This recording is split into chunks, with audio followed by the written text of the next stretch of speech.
여자는 교회에서 잠잠하라. 아마 한 번쯤 들어보셨을 기독교 성경에서 가장 논란이 되는 구절 중 하나일 겁니다. 이게 정말 문자 그대로 모든 시대의 모든 여성을 향한 명령일까요? 오늘 이 구절에 대한 아주 구체적인 역사적, 문화적 해석을 담은 자료를 함께 깊이 파헤쳐보겠습니다. 네, 바로 이 구절입니다. 논쟁의 한가운데 있죠. 와, 그냥 딱 보면 정말 절대적이고 논란의 여지가 많은 명령처럼 들립니다. 자, 그럼 이 해석이 어떤 흐름으로 주장을 펼치는지 한번 볼까요? 먼저 이 논란의 명령 자체를 좀 들여다보고 그 다음에 모든 것의 시작인 창조의 기초로 가볼 겁니다. 그리고 아주 흥미로운 두 도시 고린도와 에베소의 사례를 통해 문맥이 왜 중요한지 살펴본 뒤에 최종적인 결론을 정리해 보겠습니다. 자, 그럼 첫 번째로 이 구절이 도대체 왜 이렇게까지 논란이 되는지, 그리고 성경의 다른 부분들과는 어떻게 부딪히는 것처럼 보이는지부터 한번 짚고 넘어가죠. 아니, 이런 의문이 들 수밖에 없죠. 성경이 보통 해방과 자유를 이야기하는 책이라고 알고 있는데 어떻게 이렇게 노골적으로 억압을 명령하는 듯한 구절이 있을 수 있을까요? 오늘 살펴볼 자료는 바로 이 모순처럼 보이는 지점에 정면으로 부딪힙니다. 자, 그럼 이 해석이 그 주장을 어떻게 쌓아가는지 한번 볼까요? 아주 흥미로운데요. 논쟁의 구절이 있는 신약 성경이 아니라 저 멀리 모든 것의 시작인 창세기로 거슬러 올라갑니다. 이 해석이 가장 중요하게 생각하는 대전제 바로 이겁니다. 하나님이 사람을 만드실 때 남자 그리고 여자 둘 다 동등하게 하나님의 형상대로 창조하셨다는 거죠. 누구 하나가 더 우월하거나 열등한 게 아니라는 겁니다. 와, 이 구절 보세요. 여자가 남자의 갈비뼈로 만들어졌다는 걸 보통 종속적인 관계로 해석하기 쉬운데 이 해석은 정반대로 봅니다. 내 뼈 중에 뼈요, 살 중에 살이라는 이 말은 너는 나보다 못한 존재가 아니라 바로 나 자신처럼 소중한 내 본질의 일부다 라는 엄청난 가치의 선언이라는 거죠. 자, 그럼 정리가 되죠? 시작점은 상하관계나 위계질서가 아니라는 겁니다. 본질적으로 동등한 가치를 공유하는 관계라는 거죠. 근데 그러면 정말 이상하잖아요? 이렇게 평등하게 시작했는데 왜 갑자기 교회에서 잠잠하라고 했을까요? 바로 여기서 이 해석의 핵심 주장이 나옵니다. 그 해답은 시대를 추월하는 보편적인 원칙이 아니라 아주 특수하고 구체적인 지역의 문제에 있었다는 겁니다.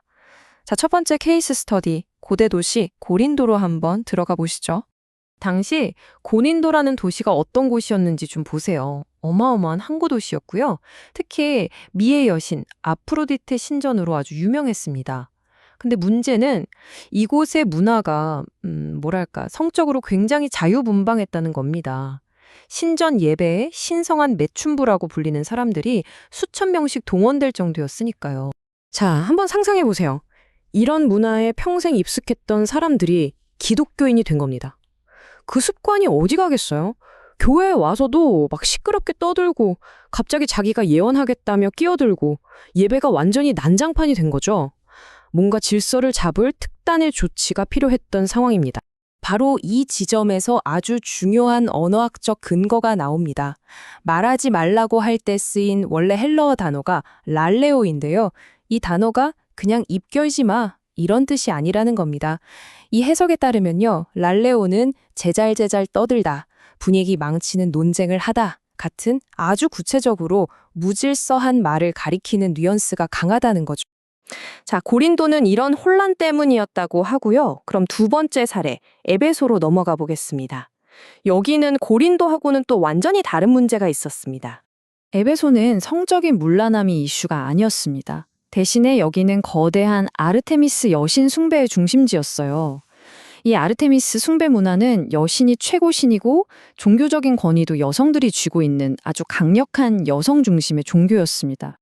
자, 감이 오시죠? 이런 문화에서 개종한 여성들이 교회에 와서 어떻게 행동했을까요? 원래 자기가 있던 종교에서 하던 대로 자신들이 종교적 주도권을 잡으려고 한 겁니다. 교회의 권위에 막 도전하고 가르치는 리더십을 자기들이 행사하려고 하면서 또 다른 종류의 혼란이 생긴 거죠. 그래서 디모데 전서에서 나오는 여자는 조용히 배우라는 말이 바로 이 맥락에서 나왔다는 겁니다. 이건 여자는 원래 가르치면 안 돼라는 보편적인 원칙이 아니라 당시 에베소 교회의 특수한 권력 다툼과 혼란을 바로잡기 위한 말 그대로 목회적인 처방이었다는 해석이죠. 자, 보세요. 고린도에서는 무질서한 잡담의 문제였고 에베소에서는 권위에 대한 도전이 문제였습니다. 이 두 사례를 놓고 보니 이 해석의 결론이 아주 명확해지죠. 네, 바로 문맥이 전부라는 겁니다. 그러니까 이걸 그냥 글자 그대로 모든 여자는 모든 교회에서 영원히 입 다물어라 이렇게 읽을 거냐, 아니면 문제가 심각했던 바로 그 두 교회에서 그 혼란을 막기 위한 구체적인 지침이었다라고 볼 거냐, 이 해석은 바로 후자를 이야기하는 겁니다. 결국 이 명령들의 진짜 목적은 여성을 억압하려는 게 아니었다는 거예요. 그보다는 당시 세상의 혼란스러운 문화가 갓 태어난 교회를 망가뜨리지 못하도록 지키기 위한 일종의 긴급 조치였다고 보는 거죠. 자, 그럼 이제 마지막으로 이 모든 걸 종합해서 이 해석이 제시하는 최종적인 그림은 뭔지 한번 정리해 보겠습니다. 이 해석을 뒷받침하는 강력한 구절이 또 있죠. 유대인이나 헬라인이나 종이나 자유인이나 남자나 여자나 다 그리스도 안에서 하나다. 이건 뭐 성별을 포함한 모든 사회적 구분을 뛰어넘는 근본적인 영적 평등을 아주 강력하게 선언하는 거잖아요. 그래서 이 해석이 내리는 최종 결론은 이겁니다. 성경은 남녀 사이의 가치나 지위의 높고 낮음, 즉 위계를 말하는 게 아니라는 거예요. 대신 창조 질서 안에서 서로 구별되는 뚜렷한 역할과 기능이 있다고 본다는 거죠. 그러니까 가치는 완전히 동등하지만 역할은 다를 수 있다는 겁니다. 자, 오늘 이 해석을 쭉 따라와 봤는데요. 마지막으로 이런 질문을 던지게 되네요.